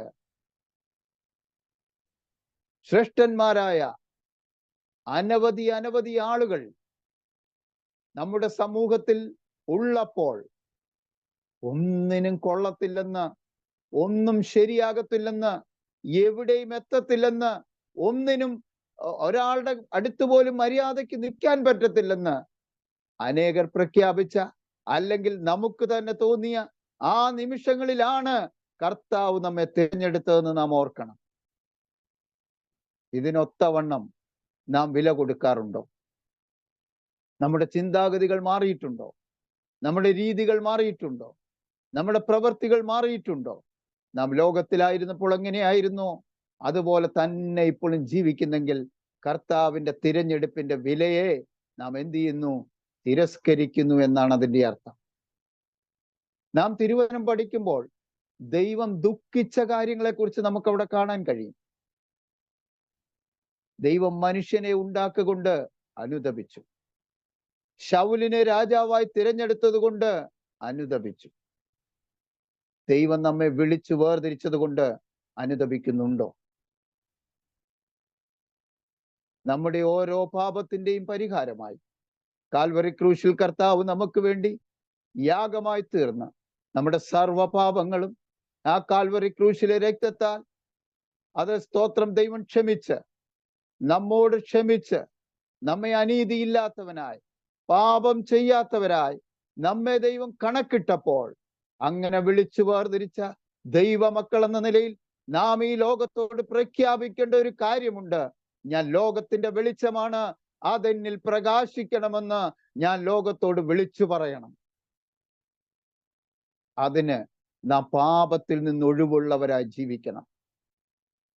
ഹൃദയപൂർവ്വം ദൈവവചനം അനുസരിക്കാൻ തക്കവണ്ണം നാം ഏൽപ്പിച്ചു കൊടുക്കുമ്പോൾ നാം നീതിക്ക് ദാസന്മാരായി തീരും. ഇത് ദൈവം നമ്മിൽ നിന്ന് ആഗ്രഹിക്കുന്നതാണ്. നമുക്ക് എത്ര പേർക്ക് അതിന് സാധിച്ചിട്ടുണ്ട്? കർത്താവേ, നീതികേട് എന്നിൽ കാണരുതെന്ന് എത്ര പേർ ആഗ്രഹിച്ചിട്ടുണ്ട്? നാം നിൽക്കുന്ന സ്ഥലം, നാം ഇടപെടുന്ന മേഖലകൾ ഒരുപക്ഷെ നമ്മെ അറിയുന്ന അനേകരും ഇല്ലാത്തൊരിടമായിരിക്കാം. പക്ഷേ നല്ലതുപോലെ നമ്മെ അറിയുന്ന, നമ്മോട് ചേർന്ന് നിൽക്കുന്ന നമ്മുടെ കർത്താവിന്റെ സാന്നിധ്യത്തിന്റെ മറവിലാണ് നാം ഓരോ ചുവടും ഈ ഭൂമിയിൽ വെക്കുന്നതെന്നുള്ള യാഥാർത്ഥ്യം നാം മറന്നു പോകരുത്. അവിടെ നാം നീതിയോടെയാണോ നിൽക്കുന്നത് എന്ന് നാം പരിശോധിക്കണം. അത് തിരിച്ചറിയണമെങ്കിൽ നാം ദൈവവചനത്തിന്റെ ശ്രേഷ്ഠതയിലേക്ക് വന്നാൽ മാത്രമേ ആ പാപം എന്താണ്, നീതികേട് എന്താണ് എന്ന് നാം മനസ്സിലാക്കുകയുള്ളൂ. ഇവിടെ നാം വായിച്ച യോഹന്നാന്റെ ലേഖനത്തിൽ നാം കണ്ട 3 കാര്യങ്ങൾ: ജഡമോഹം, കൺമോഹം, ജീവനത്തിന്റെ പ്രതാപം. ഒരുപക്ഷെ ഇന്ന് ലോകത്തിൽ ഏറ്റവും കൂടുതൽ നമ്മെ തെറ്റിലേക്ക് കൊണ്ടുപോകാൻ സാധ്യതയുള്ള ഈ 3 കാര്യങ്ങളെ ക്രമീകരിച്ചുകൊണ്ട് പിശാച് നമുക്കെതിരെ പോരാടുമ്പോൾ അത് മനസ്സിലാക്കുവാൻ തക്കവണ്ണമുള്ള തന്ത്രം, അല്ലെങ്കിൽ അവന്റെ തന്ത്രങ്ങളെ തിരിച്ചറിയാനുള്ള കഴിവ് നമുക്ക് ഈ ദിവസങ്ങളിൽ ആവശ്യമാണ്. ഏതൊക്കെയാണ് ഞാൻ പെട്ടുപോയി കിടക്കുന്ന മേഖലകൾ? ഏതൊക്കെയാണ് ഞാൻ പാപമെന്ന് അറിയാതെ പാപത്തിൽ കിടക്കുന്ന മേഖലകൾ? ഇത് തിരിച്ചറിയണമെങ്കിൽ നാം തിരുവചനത്തിലേക്ക് വരണം. മാനുഷിക ബലഹീനതയുടെ പേര് പറഞ്ഞ് പലപ്പോഴും നമ്മൾ പറയും, മനുഷ്യനല്ലേ, ഇങ്ങനെയൊക്കെ സംഭവിച്ചു പോകും എന്ന് പറഞ്ഞ് തടി തപ്പുന്ന ഒരു അനുഭവം നമുക്കുണ്ടെങ്കിൽ അതിന്റെ പിന്നാമ്പുറം എന്ന് പറയുന്നത് ദൈവത്തിന്റെ ആത്മാവല്ല, ഇത് പിശാച് നമ്മിൽ ചെലുത്തുന്ന സ്വാധീനത്തിലേക്ക് നാം വഴിപ്പെടുകയാണ് ചെയ്യുന്നത്. വരെ ഉണ്ടാകട്ടെ. നാം തന്റെ സന്നിധിയിൽ വിശുദ്ധരും നിഷ്കളങ്കരുമാകേണ്ടതിന് അവൻ എന്നെ തിരഞ്ഞെടുത്തു എന്നുള്ള ബോധ്യം നമ്മുടെ ഉള്ളിൽ ശക്തമായി എപ്പോഴും പ്രതിഫലിക്കാൻ ഇടയാകട്ടെ. അത് നാം ചിന്തിക്കുമ്പോൾ യേശുവിനെ പിശാച് പരീക്ഷിച്ച ഒരു മേഖലയിലേക്ക്, നമുക്കറിയാവുന്ന ഒരു കാര്യത്തിലേക്ക് തന്നെ നമുക്കൊന്ന് കടന്നു പോകേണ്ടി വരും. മത്തായി എഴുതിയ സുവിശേഷം 4-ാം അധ്യായം അതിന്റെ 1 മുതൽ 11 വരെയുള്ള വാക്യങ്ങളും, മർക്കോസിന്റെ സുവിശേഷം 1-ാം അധ്യായം അതിന്റെ 12-13 വാക്യങ്ങളും, ലൂക്കോസിന്റെ സുവിശേഷം 4-ാം അധ്യായം അതിന്റെ 1 മുതൽ 13 വരെയുള്ള വാക്യങ്ങളിലും കാണുന്ന പിശാചിന്റെ പരീക്ഷ നാം മനസ്സിലാക്കുമ്പോൾ ഇപ്പോൾ നാം പറഞ്ഞ ജഡമോഹം, കൺമോഹം, ജീവനത്തിന്റെ പ്രതാപം എന്ന് പറയുന്ന 3 മേഖലകളെയും തൊട്ടുണർത്തിക്കൊണ്ട് അവിടെ പിശാച് ചില പരീക്ഷകൾ അവിടെ ചെയ്യുന്നത് നമുക്ക് കാണുവാൻ കഴിയും. മത്തായിയുടെ സുവിശേഷം 4-ാം അധ്യായം അതിന്റെ 1 മുതൽ നാം വായിക്കുമ്പോൾ എല്ലാ സുവിശേഷങ്ങളിലും രേഖപ്പെടുത്തിയിരിക്കുന്ന കാര്യങ്ങൾ അതൊന്നു തന്നെ ആയതുകൊണ്ട് അതിന്റെ 4-ാം അധ്യായം അതിന്റെ 1 മുതൽ വായിക്കുമ്പോൾ കൂടുതൽ നമുക്കൊരു കാര്യം ചെയ്യാം. അതിന്റെ 3-ാമത്തെ വാക്യം വായിച്ചാൽ മതി. ബാക്കി കാര്യങ്ങൾ നമുക്കറിയാവുന്നതാണല്ലോ. 4 വാക്യങ്ങൾ. ഈ കല്ല് അപ്പമായി തീരുവാൻ കൽപ്പിക്ക എന്ന് പറഞ്ഞു. അതിന് അവൻ 3-ാമത്തെ വാക്യം കൂടെ ചേർത്ത്, അപ്പോൾ പരീക്ഷകൻ അടുത്തു വന്ന് ദൈവപുത്രനെങ്കിൽ ഈ കല്ല് അപ്പം തീരുവാൻ കൽപ്പിക്ക എന്ന് പറഞ്ഞു. അതിന് അവൻ മതി. അടുത്ത് നമുക്ക് പിന്നെ വായിക്കാം. അപ്പോ അതിന്റെ തൊട്ടു മുമ്പ് 2-ാമത്തെ വാക്യത്തിന്റെ അവസാന ഭാഗം നാം വായിക്കുന്ന, അപ്പോൾ അവന് വിശന്നു. ഈ നമ്മുടെ ആവശ്യങ്ങളോടുള്ള ബന്ധത്തിലാണ് ശത്രുവായവൻ നമ്മുടെ മനസ്സിനെ എന്ത് ചെയ്യുന്നത്? ഒന്ന് തോണ്ടുന്നത്. നമ്മുടെ ആവശ്യങ്ങൾ. ഇപ്പൊ വിശപ്പെന്ന് പറയുന്നത് ശരീരത്തിന്റെ ഒരു അവസ്ഥയാണ്. അതിന് ഭക്ഷണം അനിവാര്യമാണ്. പക്ഷെ ഇവിടെ പിശാച് യേശുവിനെ പരീക്ഷിച്ചത്, നിനക്ക് ചെയ്യാൻ കഴിയുന്ന ഒരു കാര്യം ഞാൻ പറയാം. ഈ കല്ലുകൾ എന്തായിത്തീരും? അപ്പമായിത്തീരും. ഇത് കഴിപ്പിക്കുക എന്നുള്ളതല്ല പിശാചിന്റെ ലക്ഷ്യം. മാനുഷികമായി അവിടെ തന്നെത്താൻ ഉയർത്തുവാൻ, ഈ 3 പരീക്ഷകൾ നാം പരിശോധിക്കുമ്പോൾ അവിടെ തന്നെത്താൻ ഉയർത്തുവാൻ ഒരു പരിശ്രമത്തിലേക്ക് യേശുവിനെ കൊണ്ടുവരാനാണ് പിശാച് ശ്രമിക്കുന്നത്. കാരണം ലൂസിഫറിന്റെ വീഴ്ചയുടെ ഘട്ടം നാം പരിശോധിക്കുമ്പോൾ അവിടെ നാം കാണുന്നത്, ലൂസിഫർ പറയുന്നത് എന്താ? ഞാൻ ദൈവത്തിന്റെ ഉത്തരഗിരിയായ സിയോൻ പർവ്വതത്തിൽ ഞാൻ എന്ത് ചെയ്യും? കയറും, അല്ലേ? ഞാൻ അതിനേക്കാൾ ഉന്നതനാകും. ഇത് തന്നെയാണ് പിശാച് എപ്പോഴും ചിന്തിക്കുന്നത്. നമ്മുടെ ഉള്ളിൽ വരുന്ന ചില ഭാവങ്ങൾ അത് ചിലപ്പോൾ ശത്രു കൊണ്ടുവരുന്നതാണോ നാം ഒന്ന് ചിന്തിക്കണം. റോമർക്ക് പൗലോസ് ലേഖനം എഴുതുമ്പോൾ 12-ാം അധ്യായം 3-ാമത്തെ വാക്യം ഇങ്ങനെയാണ് നാം വായിക്കുന്നത്: ഭാവിക്കേണ്ടതിന് മീതെ ഭാവിച്ചുയരാതെ ദൈവം അവനവന് നൽകിയ കൃപയ്ക്കൊത്തവണ്ണം ഭാവിക്കണമെന്ന് ഞാൻ എനിക്ക് ലഭിച്ച കൃപയാൽ നിങ്ങളോട് പറയുന്നു. അപ്പോ നമുക്ക് ദൈവം തന്നിരിക്കുന്ന ചില ക്രമീകരണങ്ങൾക്ക് അപ്പുറത്തേക്ക് ഉയരുവാൻ നമ്മുടെ ഉള്ളിൽ കൊണ്ടുവരുന്ന ചില വെമ്പലുകളുണ്ട്, ചില ആശയങ്ങളുണ്ട്. ഇത് നാം തിരിച്ചറിയണം. പലപ്പോഴും നമുക്കറിയാം, ജീവിതത്തിൽ പലപ്പോഴും പല വ്യക്തികളും കർത്താവിന്റെ വേലയോടുള്ള ബന്ധത്തിൽ ഇറങ്ങി തിരിച്ചിട്ട് മാനസിക സമ്മർദ്ദത്തിന് അടിമപ്പെട്ട് പോകുന്ന പല കാര്യങ്ങളെയും നമുക്ക് കാണുവാനും കേൾക്കുവാനും കഴിഞ്ഞിട്ടുണ്ട്. വൈവാം എന്ന് പറയുന്ന ഒരു സംവിധാനം, ഒരു സംഘടന, ലോകമെമ്പാടുമുള്ള എനിക്ക് തോന്നുന്നു 200-നടുത്ത് രാഷ്ട്രങ്ങളിൽ പ്രവർത്തിക്കുന്ന ഒരു ആത്മീക സംഘടനയാണ് വൈവാം. യൗവനക്കാരായ ആളുകൾ സ്വമേധയാ ഒരു പാരിതോഷികവും മേടിക്കാതെ തങ്ങളുടെ അധ്വാനത്തിൽ നിന്ന് ലഭിക്കുന്ന പണം കൊണ്ട് രാജ്യങ്ങളിൽ കടന്നു ചെന്ന് കർത്താവിന്റെ വേല ചെയ്യുന്ന ഒരു സംഘടനയാണ് വൈവാം. അതിന്റെ സ്ഥാപകനായിരുന്ന കണ്ണിങ്ഹാം എന്ന് പറയുന്ന വ്യക്തി, അദ്ദേഹത്തിന്റെ പിതാവിനെ കുറിച്ചൊരു അനുഭവം പറയുന്നുണ്ട്.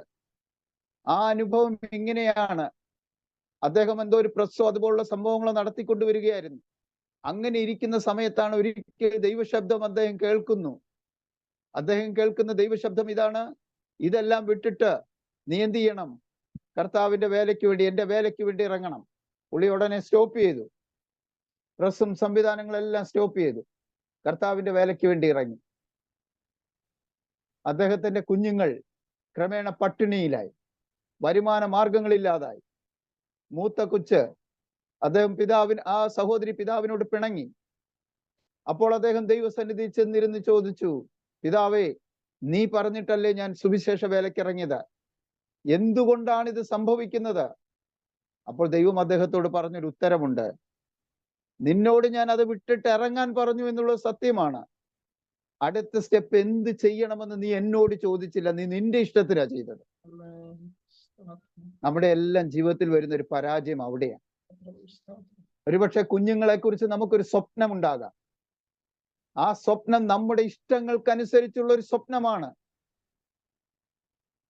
അത് നാം വളർത്തിയെടുത്തൊരു സ്വപ്നമാണ്, നാം കണ്ടു ശീലിച്ചൊരു സ്വപ്നമാണ്. അവരുടെ ഭാവി ഇങ്ങനെയാകണമെന്ന് നിരൂപിച്ച് നാം ഉണ്ടാക്കിയെടുത്ത ഒരു സ്വപ്നമാണ്. അത് ദൈവം നമ്മോട് പറഞ്ഞിട്ട് നമ്മുടെ ഹൃദയത്തിൽ വന്നൊരു സ്വപ്നം അല്ലാതെ. നാം അതിനുവേണ്ടി തത്രപ്പെടുകയാണ്, അതിനുവേണ്ടി പ്രാർത്ഥിക്കുകയാണ്, അതിനുവേണ്ടി ഉപവസിക്കുകയാണ്, അതിനുവേണ്ടി മനസംഘർഷത്തോടെ ജീവിക്കുകയാണ്. നമ്മുടെ കുഞ്ഞുങ്ങൾ ദൈവം നമുക്ക് തന്ന ദാനമാണെങ്കിൽ ആ ദാനമായ കുഞ്ഞിനെ എങ്ങനെ വളർത്തിയെടുക്കണമെന്നും എവിടെ എത്തിക്കണമെന്നും എന്താക്കി തീർക്കണമെന്നും നമ്മുടെ പിതാവിന് നല്ലതുപോലെ അറിയാമെന്നുള്ള ഒരു ഉറപ്പ് നമ്മുടെ ജീവിതത്തിൽ എപ്പോൾ കൈവരുന്നോ അപ്പോൾ മാത്രമേ ആ കുഞ്ഞുങ്ങളെ കുറിച്ചുള്ള രാവലാതി നമ്മുടെ ഹൃദയത്തിൽ നിന്ന് മാറുകയുള്ളൂ. നമുക്കറിയാം, പഴയ നിയമത്തിലേക്ക് നാം കടന്നു വരുമ്പോൾ കനാൻ എന്ന വാഗ്ദത്ത ഭൂമിയിലേക്ക് കടന്നു വരുന്ന ഇസ്രായേൽ മക്കൾ വലിയൊരു ചെങ്കടലൊക്കെ കടന്നവർ മരുഭൂമിയിൽ കൂടെ കടന്നുപോയി. അതിനുശേഷം തങ്ങളുടെ വാഗ്ദത്ത നാടിനോട് അടുത്തു വരുമ്പോൾ 40 വർഷത്തെ പരീക്ഷണങ്ങളും അതിജീവനങ്ങളും പ്രതിസന്ധികളും ഒറ്റപ്പെടലുകളും പലരും വിട്ടുപോയ അനുഭവങ്ങളും പല ദുര്യോഗങ്ങളും മനസ്സിലാക്കി കടന്നു വന്ന ജനം തങ്ങളുടെ മുൻപിൽ വിലങ്ങുതടിയായി നിൽക്കുന്നത് ആർത്തലച്ചു വരുന്ന ഒരു യോർദാൻ നദി മാത്രമേ ഉള്ളൂ എന്ന് മനസ്സിലാക്കി അവരുടെ ഉള്ളിൽ സന്തോഷമുണ്ടെങ്കിലും അവിടെ ദൈവത്തോട് അല്ലെങ്കിൽ അവർ ദൈവത്തോട് ചോദിക്കാൻ സാധ്യതയുള്ള ഒരു ചോദ്യം ഇതാണ്: ഈ യോർദാനെ ഞങ്ങൾ എങ്ങനെ മറികടക്കും? ഒരുപക്ഷെ നമ്മുടെ ജീവിതത്തിൽ നാം മുൻപോട്ട് പോകുമ്പോൾ നാം മനസ്സിൽ ചിന്തിക്കാത്ത തരത്തിലുള്ള അനേക പ്രശ്നങ്ങൾ നമ്മുടെ മുമ്പിൽ ഉരുത്തിരിഞ്ഞു വന്നേക്കാം. ഒരുപക്ഷെ അത് നമ്മുടെ മനോഭാവത്തിനനുസരിച്ച് നാം കെട്ടിപ്പൊക്കിയെടുത്ത ചില സംവിധാനങ്ങൾക്കും ചിന്തകൾക്കും വിരുദ്ധമായ ചില രീതികളിലേക്കാണ് നാം കൊണ്ടുപോകപ്പെടുന്നതെങ്കിൽ അവിടെ നമ്മുടെ മനം കലങ്ങുവാൻ പാടില്ലെന്നുള്ളത് ദൈവം നമ്മെ പഠിപ്പിക്കുന്ന ഒരു തിരുവചനത്തിലെ പാഠങ്ങളാണ്. നാം കർത്താവിന്റെ കയ്യിലിണങ്ങി ആയുധമായി തീരുമ്പോൾ ദൈവം നമ്മെക്കുറിച്ച് ആഗ്രഹിക്കുന്നത് എന്തെന്ന് കൃത്യമായി പിതാവായ ദൈവം നമ്മെ ബോധ്യപ്പെടുത്തുവാൻ തയ്യാറായി നിൽക്കുമ്പോൾ നമ്മുടെ മനം കലങ്ങി നാം നമ്മുടെ ആശയങ്ങളിലേക്ക് പോകുവാനിടയാകരുത്. ഇവിടെ പ്രതിസന്ധി എന്ന് പറയാവുന്ന അല്ലെങ്കിൽ പ്രശ്നം എന്ന് പറയാവുന്ന ഒരു യോർദാൻ മുമ്പിൽ വന്നപ്പോൾ അവരെ നയിച്ച യോശുവായ്ക്ക് ഒരു ഉത്തരമുണ്ടായിരുന്നു. ആ ഉത്തരം ദൈവത്തിൽ നിന്ന് താൻ പ്രാപിച്ചതായിരുന്നു. അങ്ങനെയെങ്കിൽ ക്രിസ്തീയ ജീവിതത്തിലെ വൈതരണികൾ, പ്രശ്നങ്ങൾ, അല്ലെങ്കിൽ മുൻപോട്ട് പോകാൻ കഴിയാത്ത സാഹചര്യങ്ങളിൽ പെട്ടു എന്നൊക്കെ നമുക്ക് തോന്നുമ്പോൾ അതിന്റെ ഉത്തരം കർത്താവിനോട് ചോദിച്ച് ശരിയായ രീതിയിൽ പ്രാപിക്കുവാൻ നാം തയ്യാറാകുമ്പോൾ മാത്രമാണ് ദൈവത്തിന്റെ ഉത്തമമായ കാര്യപരിപാടി നമ്മിൽ നിവർത്തിയാകുകയുള്ളൂ എന്ന് തിരുവചനം നമ്മെ പഠിപ്പിക്കുന്നു. അവിടെ അപ്രതീക്ഷിതമായൊരു കാര്യമാണ് ആ യോശുവ ജനത്തോട് പറഞ്ഞത്. കഴിഞ്ഞ കാലങ്ങളിൽ അവർക്കറിയാം അവരുടെ പിതാക്കന്മാർ, കാരണം ചെങ്കടൽ കടന്ന പ്രായപൂർത്തിയായ എല്ലാ ആണുങ്ങളിലും യോശുവയും കാലേബും ഒഴിച്ച് ബാക്കി എല്ലാം മരുഭൂമിയിൽ പട്ടുപോയി. എങ്കിലും അവർ അത് കേട്ടിട്ടുണ്ട്. ആ ചെങ്കടൽ കടന്നവർ കണ്ടിട്ടുണ്ട്. കാരണം അവർ പ്രായപൂർത്തിയാകാത്ത ആളുകളുണ്ട്, അവർ അത് അനുഭവിച്ചിട്ടുണ്ട്. അവർക്കറിയാം മോശ ആ ചെങ്കടലിന്റെ തീരത്ത് നിന്ന് വടി നീട്ടിയപ്പോൾ ആ ചെങ്കടൽ വിഭാഗിക്കപ്പെട്ടു എന്നും അതിലൂടെ ഞങ്ങൾ അക്കരെ കടന്നു എന്നും അവർക്കറിയാം. എന്നാൽ ഇവിടെ ഇനി എന്താണ് ചെയ്യേണ്ടതെന്ന് അവർക്ക് അറിയത്തില്ല. പഴയതുപോലെ എന്താണ് ഇനി ചെയ്യേണ്ടതെന്ന് അവർക്ക് മനസ്സിലാകുന്നില്ല. അപ്പോൾ യോശുവ ദൈവത്തോട് ചോദിച്ചപ്പോൾ ദൈവം കൊടുത്ത ഉത്തരമാണ്: പെട്ടകം ചുമക്കുന്ന പുരോഹിതന്മാർ തങ്ങളുടെ ഉള്ളങ്കാൽ ഈ പുഴയിൽ യോർദാനിൽ ചവിട്ടുമ്പോൾ യോർദാന്റെ ഒഴുക്ക് നിലയ്ക്കും. ഇതൊരു വിശ്വാസമാണ്, ഇതൊരു ധൈര്യമാണ്. ഇത് നമ്മെ ദൈവം ഒരു കാലത്തും തെറ്റായ അവസ്ഥയിലേക്ക് കൊണ്ടുപോകുകയില്ലെന്നുള്ള ദൈവത്തോടുള്ള അദമ്യമായൊരു വിശ്വാസത്തിന്റെ പ്രകടനമാണ്. നമ്മുടെ ഭാവിയെ നോക്കിയിട്ട്, തലമുറകളെ നോക്കിയിട്ട്, അവരുടെ അനുവസ്ഥകളെ നോക്കിയിട്ട്, അവരുടെ അനുഭവങ്ങളെ നോക്കിയിട്ട്, അവിടെ ഉയർച്ചയില്ലായ്മയെന്ന് നാം ചിന്തിക്കുന്ന കാര്യങ്ങളെ നോക്കിയിട്ട് ആകുലപ്പെടുന്നത് പിശാചിന്റെ പണിപ്പുരയിലേക്ക് നമ്മുടെ മനസ്സ് കൊണ്ടുപോയത് കൊണ്ടാണ്. നമുക്ക് ദൈവം ദാനമായി കുഞ്ഞുങ്ങളെ തന്നെങ്കിൽ, ദൈവം നമുക്ക് ദാനമായി മക്കളെ നൽകിയെങ്കിൽ അവരെ വളർത്തിയെടുക്കുവാൻ, അവരെ ശരിയായ പാതയിൽ കൊണ്ടുപോകുവാൻ നാം അവരെ പത്യോപദേശത്തിൽ വളർത്തുകയും നാം മാതൃക കാണിക്കുകയും ചെയ്തിട്ടുണ്ടെങ്കിൽ ഒരു കാലത്തും അവർ പരാജയപ്പെടത്തില്ലെന്ന് തിരുവചനം നമുക്ക് ഉറപ്പ് നൽകുന്നതാണ്. അപ്പോൾ മക്കളുടെ ഭാവിയെ ഓർത്തല്ല വ്യാകുലപ്പെടേണ്ടത്. ഞങ്ങൾ സ്വീകരിച്ചിരിക്കുന്ന നയം, ഞങ്ങൾ സ്വീകരിച്ചിരിക്കുന്ന കാര്യങ്ങൾ, ഞങ്ങൾ ചിന്തിച്ച കാര്യങ്ങൾ ശരിയാണോ എന്ന് ദൈവത്തോടൊന്ന് ആലോചന ചോദിക്കണം. ഞാൻ ചോദിക്കട്ടെ, നമ്മൾ പലപ്പോഴും പറയും ഏലിയാവിനെ കുറിച്ചൊക്കെ നമ്മൾ പ്രസംഗിക്കുകയും പ്രസംഗം കേൾക്കുകയും സ്തോത്രം പറയുകയും ഒക്കെ ചെയ്യും. ക്ഷാമകാലത്ത് എങ്ങും ഒന്നുമില്ലാതിരിക്കുമ്പോൾ ആ ഏലിയാവിനോട് ദൈവം പറഞ്ഞു, നീ ആ ഗുഹയിൽ ഒളിച്ചിരിക്കുക, അവിടെ ഞാൻ നിനക്ക് ആവശ്യമുള്ള തരും. ഇത് നമുക്ക് വിശ്വാസം ഉണ്ടോ ഇല്ലയോ എന്നുള്ളത് നമ്മുടെ മക്കളോടുള്ള ബന്ധത്തിലെ ചില പ്രതിസന്ധികൾ വരുമ്പോഴാണ് നമുക്ക് മനസ്സിലാകുക. നമ്മൾ പ്രതീക്ഷിക്കുന്ന കാര്യത്തിലേക്ക് അവർ എത്തിപ്പെട്ടില്ലെങ്കിൽ നമ്മളാകെ ടെൻഷനായി. നമ്മൾ പറയും, പ്രാർത്ഥിക്കും മക്കളെ, ദൈവം തരും. ഇല്ല എന്ന് ഞാൻ പറയില്ല. പക്ഷെ ദൈവത്തിന് അവരെ കൊണ്ട് ആ സമയത്ത് എന്താണ് പദ്ധതി എന്ന് തിരിച്ചറിയുവാൻ നാം പഠിക്കുകയും അത് നമ്മുടെ കുഞ്ഞുങ്ങളെ പഠിപ്പിക്കുകയും ചെയ്യണം. അല്ലാതെ നാം ഇങ്ങനെ ഓരോ ദിവസവും ഇത് ശരിയാകുന്നില്ല, അത് ശരിയാകുന്നില്ല, അത് ശരി നടക്കുന്നില്ല, ഇത് നടക്കുന്നില്ല, അത് പിശാചിന്റെ പരിപാടിയെ തടുക്കുകയാണ്, അങ്ങനെയാണ് ഇങ്ങനെയാണെന്നൊക്കെ പറയുമ്പോ തിരുവചനത്തോടുള്ള ബന്ധത്തിൽ നമ്മുടെ വിശ്വാസം എവിടെയോ പോയി മറയുകയാണ്. നമ്മുടെ ഹൃദയത്തിന്റെ അകത്തട്ടിൽ വിശ്വാസമില്ല എന്ന് തന്നെയാണ് നാം മനസ്സിലാക്കേണ്ടത്. അല്ലെങ്കിൽ നിങ്ങളുടെ കഴിഞ്ഞ കാലങ്ങളെ ചിന്തിച്ചു നോക്ക്. ഇന്ന് നിങ്ങൾ നിൽക്കുന്ന ഈ സാഹചര്യത്തിൽ നിൽക്കാൻ പറ്റുമോ എന്ന് പോലും കഴിയാത്ത ഒരു മാനസികാവസ്ഥയിൽ പതറിപ്പോയ അനേക സന്ദർഭങ്ങളില്ലേ ജീവിതത്തിൽ? ആരും സഹായിക്കാനില്ലാതെ, ആരും കരുതാനില്ലാതെ, ആരും നമ്മെ ഒരു രീതിയിലും ഹെൽപ്പ് ചെയ്യാൻ പറ്റാത്ത രീതിയിൽ ഒറ്റപ്പെട്ടു പോയപ്പോൾ അവിടെ നാം ഇങ്ങനെ ഇവിടെ വരെ എത്തിയെന്ന് നാം ഒന്ന് തിരിഞ്ഞു ചിന്തിച്ചാൽ മതി. കർത്താവ് നമ്മെ നടത്തിയ വഴികളെ കുറിച്ച് നമുക്ക് മനസ്സിലാക്കാൻ. പക്ഷെ പലപ്പോഴും നാം ഇസ്രായേൽ മക്കളെ പോലെ അതെല്ലാം വിസ്മരിച്ചുകൊണ്ട് ഇന്ന് കാണുന്ന പ്രശ്നങ്ങളെ ഒരു വലിയ പർവ്വതമായി ചിത്രീകരിച്ചുകൊണ്ട് നാം എപ്പോഴും ആകുല ചിത്തരായി നമ്മുടെ കുഞ്ഞുങ്ങളുള്ള ബന്ധത്തിലും സ്വയമേയും നാം മനസ്സസ്വസ്ഥമായി കൊണ്ട് ജീവിക്കുമ്പോൾ, ഇന്ന് പകലിൽ ദൈവാത്മാവ് എനിക്ക് തന്ന തിരുവചനത്തെ ബോധ്യത്തോടുള്ള ബന്ധത്തിൽ ഞാൻ പ്രഖ്യാപിക്കട്ടെ, നമ്മുടെ മനസ്സ് സ്വസ്ഥമായിരിക്കാൻ നാം പരിശീലിക്കണം. അത് കുഞ്ഞുങ്ങളെ പരിശീലിപ്പിക്കണം. അവരസ്വസ്ഥതയോടെ പറയുന്ന കാര്യങ്ങൾ അവരോട് ധൈര്യമായി തിരിച്ചു പറയണം. കർത്താവ് നമ്മുടെ കൂടെയുണ്ട്, അവൻ നമ്മെ കൈവിടുകയില്ലെന്നുള്ള ഉറപ്പ് അവരുടെ പക്കൽ നാം കൊടുക്കുമ്പോൾ അവരുടെ സ്വസ്ഥതയില്ലാത്ത മനസ്സ് സ്വസ്ഥമായി തീരുകയും അവർ കർത്താവിന്റെ വചനത്തിൽ ആശ്രയിക്കുകയും ചെയ്യുവാനിട വരും. സമയം മുൻപോട്ട് പോയല്ലോ. ഹൃദയത്തിൽ നാം വായിച്ച മത്തായിയുടെ സുവിശേഷവുമായി ബന്ധപ്പെട്ട ചില കാര്യങ്ങൾ ഓർപ്പിക്കണമെന്നുള്ള ചിന്തയിൽ നാം ആയിരിക്കുന്നുവെങ്കിലും നമ്മുടെ സമയത്തിന്റെ സമാപ്തിയിലേക്ക് നാം കടന്നു വന്നതുകൊണ്ട് വരുന്ന ദിവസങ്ങളിൽ ദൈവം അനുവദിക്കുന്ന പക്ഷം നമുക്കത് ചിന്തിക്കാമെന്ന് ദൈവസന്നിധിയിൽ ഞാൻ ശരണപ്പെടുകയാണ്. അതുകൊണ്ട് ഞാൻ മറന്നു പോകാതെ ഒരു കാര്യം നിങ്ങളോട് പറയുവാൻ ആഗ്രഹിക്കുകയാണ്. നാം നീതിക്ക് ദാസന്മാരായി തീരുവാൻ നമ്മെ വിളിച്ചതാണ്. നമ്മുടെ ജീവിതത്തിൽ എന്ത് പ്രശ്നങ്ങൾ ഉണ്ടായിക്കോട്ടെ, എന്തോരം പ്രതിസന്ധികൾ നമുക്ക് വന്നോട്ടെ, ഏതൊക്കെ രീതിയിൽ നമ്മുടെ മനസ്സ് തിരിച്ച് ദൈവമായിട്ടുള്ള ബന്ധത്തിൽ നിന്ന് കൊണ്ടുപോകുവാൻ ശത്രു ശ്രമിക്കുന്ന സാഹചര്യങ്ങൾ ഉണ്ടായിക്കോട്ടെ, പക്ഷേ നാം ഒരു കാര്യം ഓർക്കണം, നാം നീതിക്ക് ദാസന്മാരായി തീരുവാൻ ദൈവം നമ്മെ വിളിച്ചതാണ്. ഇത് നാം ഒരു കാലത്തും മറന്നു പോകരുത്. ഏതൊരു പ്രതിസന്ധിയിലും മറന്നു പോകരുത്. അങ്ങനെ മറന്നു പോകാതിരുന്നാൽ നാം തിരുവചനം പഠിക്കുകയും അത് ജീവിതത്തിൽ പാലിക്കുകയും ദൈവസന്നിധിയിൽ വിശുദ്ധരും നിഷ്കളങ്കരുമായി ജീവിപ്പാൻ നമ്മെ തന്നെ പര്യാപ്തമാക്കുകയും ചെയ്യുന്ന ഒരാത്മീയ അനുഭവത്തിലേക്ക് സ്വർഗത്തിലെ ദൈവം നമ്മെ കൊണ്ടുവരുവാൻ ഇടയാകട്ടെ എന്ന് ദൈവസന്നിധിയിൽ ഞാൻ പ്രാർത്ഥിക്കുകയാണ്. രഹബോത്ത് മിനിസ്ട്രിയിലെ എല്ലാ ദൈവ